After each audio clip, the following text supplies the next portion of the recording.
Estamos de volta e o nosso assunto é política. Na última quarta-feira, por unanimidade, os 3 desembargadores da 8ª turma do Tribunal Regional Federal da 4ª Região votaram para manter a condenação e ampliar a pena de prisão do ex-presidente Luiz Inácio Lula da Silva por corrupção passiva e lavagem de dinheiro no caso do Triplex no Guarujá. Apesar de ainda caber recurso, a decisão já começa a impactar o cenário nacional em ano de eleição. E para comentar esse momento político, nós recebemos aqui no estúdio o professor da Unesp, Max Vicente. Professor, é um prazer tê-lo aqui novamente com a gente. O prazer é meu, sempre uma alegria imensa estar aqui. Obrigada.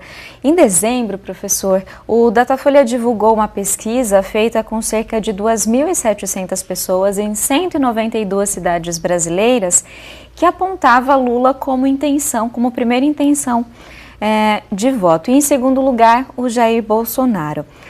Apesar do Lula ainda, essa condenação dele ser em segunda instância, apesar de ainda caber recurso, essa candidatura de Lula vai ficando cada vez mais difícil, né?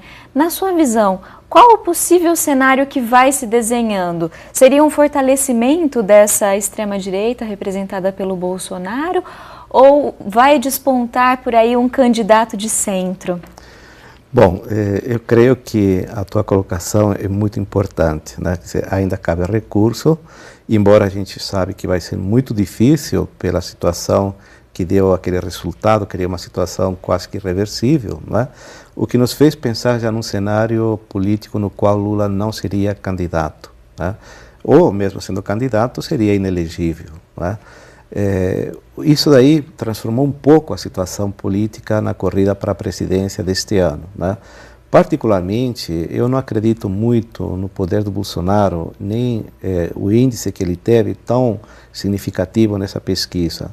Por quê? Porque, por enquanto, nós não temos um cenário bem desenhado do que vai ser a disputa eleitoral este ano. Particularmente, eu vejo que quem vai ser ganhando não seria a extrema-direita, né? Embora, evidentemente, que ela vai ter um ganho significativo, mas sim o centro-direita, né? Ou seja, o grupo que tradicionalmente vinha fazendo oposição a Dilma, fez oposição à tentativa do PT de salvar do impeachment a Dilma, ou seja, um grupo que já vem coeso e que está, de alguma forma, criando um cenário favorável a ele, com apoio significativo dos empresários, dos banqueiros, ou seja, do capital produtivo, né?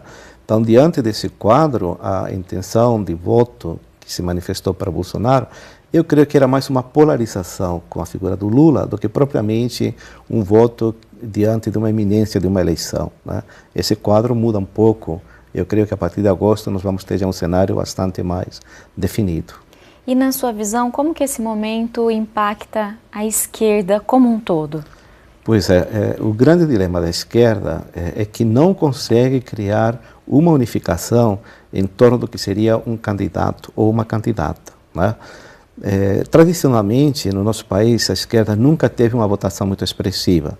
Se nós olharmos desde 22, quando foi fundado o Partido Comunista, até os dias atuais, dificilmente ela conseguiu passar de 10% da votação, o que é muito pouco, né? Então, o cenário que se coloca sem a figura do Lula é um momento interessante para a esquerda se refundar.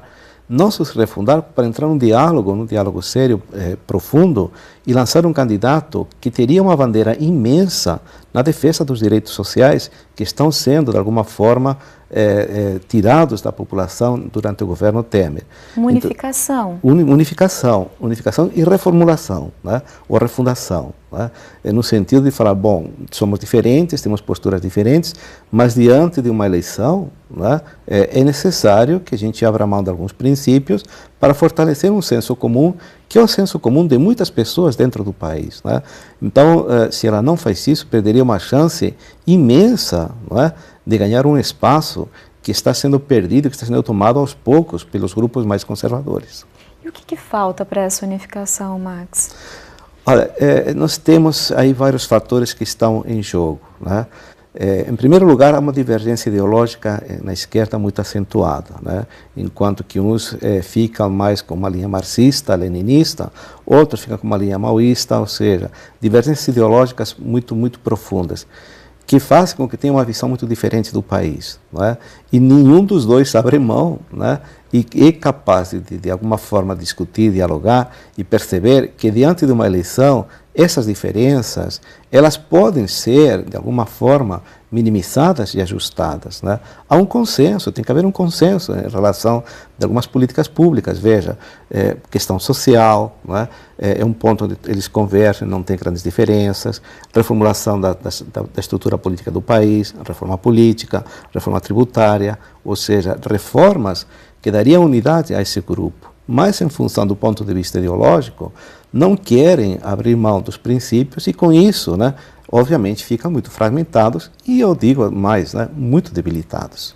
Por conta disso, então, na sua visão, você não enxerga despontar um líder ou vários líderes significativos nesse momento? Não. Infelizmente, e eu digo isso com muita tristeza, infelizmente não, né? Enquanto que nós vemos países que estão lançando figuras jovens na política, né? Que estão saindo candidatos com outras visões, outras concepções, nós estamos atrelados ainda a padrões muito tradicionais que mantêm os mesmos candidatos de sempre, né? Um pequeno olhar sobre esse quadro que se acena, não é? Você encontra aí ex-presidentes, ex-candidatos, não é? Ou seja, figuras que nós já conhecemos de faz muito tempo e que vão ser incapazes de criar algo novo e diferente para o país. Ou seja, vamos ter muito mais do mesmo, não é? Em função do quadro que está sendo criado, né? Infelizmente, né? Porque o país precisa de mudança sim, precisa de reforma sim, mas tem que ter coragem e não pode ficar reféns de grupos empresariais e de grupos banqueiros. Tá certo, Max. Eu agradeço mais uma vez a sua vinda aqui hoje no Nesp Notícias. É um prazer sempre estar aqui com vocês.